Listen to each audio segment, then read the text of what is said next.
Lakers Nation, what is going on? So in today's video we got some interesting Lakers news involving Klay Thompson, and this is one of those situations where the Lakers might actually have a real opportunity to make something happen before training camp. According to Yahoo Sports and the Sporting News, a proposed trade framework could put the Lakers ahead of the Miami Heat in the race for Klay Thompson.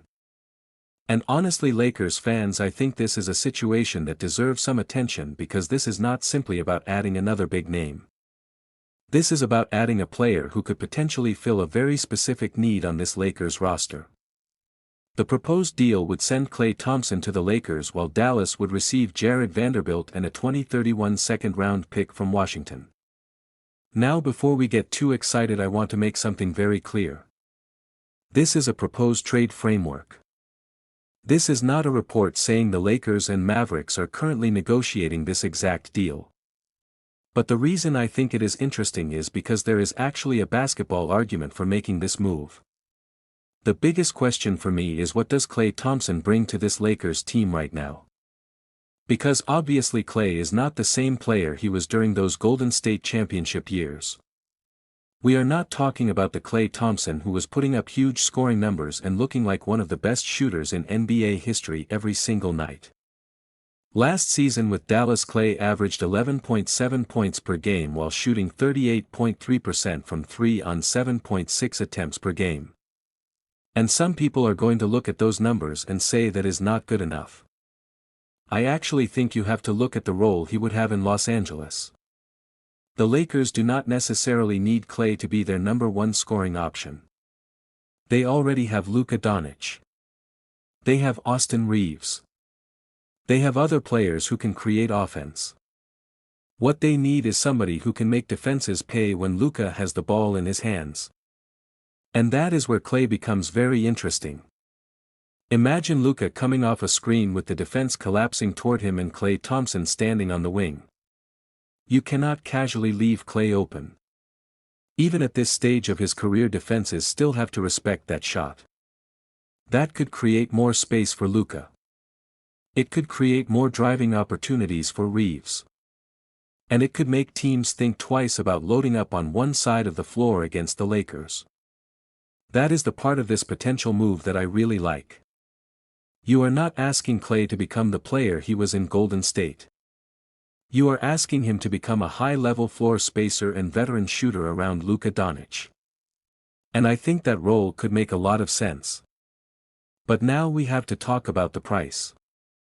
Because this is where I think Lakers fans are going to be split.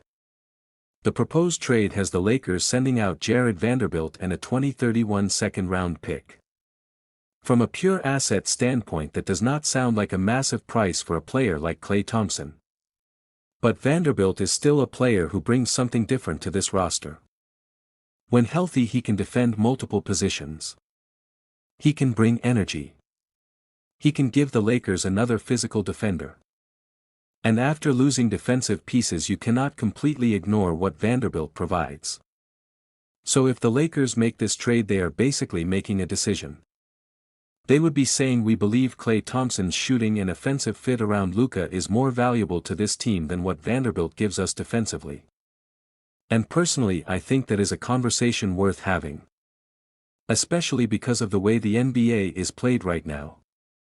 You need shooting. You need players who can punish teams for helping off them. And you need players who can play without dominating the basketball.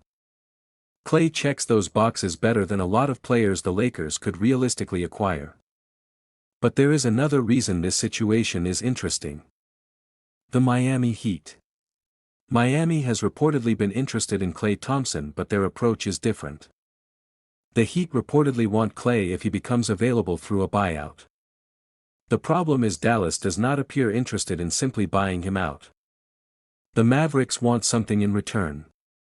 That is important. Because if Dallas is saying we are not just going to let Klay walk away for nothing, then waiting around for a buyout could be a bad strategy for Miami. And that potentially gives the Lakers an opening. If Rob Pelinka actually wants Klay, then why wait for something that may never happen? Why sit around hoping Dallas eventually buys him out when you could potentially make an offer and get the deal done? That is the part where I think Pelinka would have to be proactive. The Lakers cannot always operate like they are waiting for the perfect opportunity to fall into their lap. Sometimes you have to make the opportunity yourself. And this would be one of those situations. Now there is also a roster reason why this proposed deal makes sense for Dallas. According to the framework, Dallas already has 16 standard contracts. So if the Mavericks were going to take back multiple players, that could create another roster problem. A one-player for one-player structure is much cleaner. Dallas gets Vanderbilt. They get a second-round pick. And they move on from Klay while getting something back instead of potentially losing him through a buyout. From Dallas' perspective, I can understand why that could be appealing.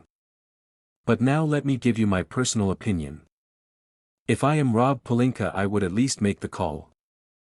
I would at least find out what Dallas wants. And if the proposed package of Vanderbilt and a second-round pick is actually enough to get Klay Thompson, I would seriously consider doing it. Not because of his name. Not because he has 4 championships. And definitely not because of his history with the Warriors. I would do it because of the fit. Luka Doncic is at his best when you surround him with players who can shoot. The more legitimate shooting threats Luka has around him, the harder it becomes for defenses to send extra defenders toward him. And Klay Thompson is still somebody you have to account for beyond the three-point line. That matters. Now I also want to talk about the championship angle. Klay has reportedly made it clear that he wants another opportunity to compete for a championship. And that could potentially make Los Angeles an attractive destination. You also have the connection with Klay's father, Michael Thompson, who obviously has a major history with the Lakers. That does not mean Klay is automatically coming to Los Angeles. But when you put all of those pieces together, the Lakers at least have a compelling pitch. You have Luka. You have Austin Reaves. You have a championship expectation. You have one of the biggest basketball markets in the world. And you have the opportunity for Klay to potentially play an important role on another contender. But I do have one concern. The Lakers cannot look at Klay and expect him to solve every problem. He is not coming in and suddenly fixing the defense. He is not going to become a primary creator. And he is not going to turn back the clock and become the exact player he was during his Warriors championship years. If the Lakers make this move, they need to understand exactly what they are getting. They are getting a veteran shooter. They are getting experience. They are getting somebody who can play alongside stars without needing the ball constantly. And they are getting another player who can potentially stretch the floor for Luka. That is what I would be buying into. Not the name. Not the nostalgia. The fit. And honestly, that is why I think this proposed trade is more interesting than it might look at first. Vanderbilt is valuable. But if the Lakers believe their biggest issue is offensive spacing around Luka, then Klay could potentially address that problem immediately. The question is whether the Lakers believe the improvement offensively is worth the defensive sacrifice. And that is something Pelinka has to decide. For me, I would make the call. I would see if Dallas would actually accept Vanderbilt and that second-round pick. If they would, then I would be seriously tempted to pull the trigger. Because getting Klay Thompson without giving up a major core piece would be a completely different conversation than giving up one of the Lakers' primary stars or a major future asset. And if Miami is sitting back waiting for a buyout that Dallas does not want to happen, then the Lakers could potentially take advantage of that hesitation. That is really the story here. Miami may want Klay. Dallas may want an actual return. And the Lakers could potentially be the team willing to step up and make the trade happen. So Lakers Nation, I think this is definitely a situation worth watching. I would not call Klay Thompson a perfect addition. But I do think the fit next to Luka Doncic is very interesting. If the Lakers can turn Vanderbilt and a second-round pick into a legitimate veteran shooter who can space the floor and hit big shots, then I think that is a move they should at least explore. Now the big question is whether Dallas would actually say yes. Because if they do, the Lakers could potentially beat Miami to Klay Thompson without waiting for the buyout market. And that could completely change this Lakers rotation heading into the season. Let me know what you guys think. Would you trade Jarred Vanderbilt and a second-round pick for Klay Thompson? Or would you keep Vanderbilt and roll with the current roster? Let me know in the comments. And if you enjoyed the video, make sure you hit that like button, subscribe to the channel and turn on notifications for more Lakers news and trade updates.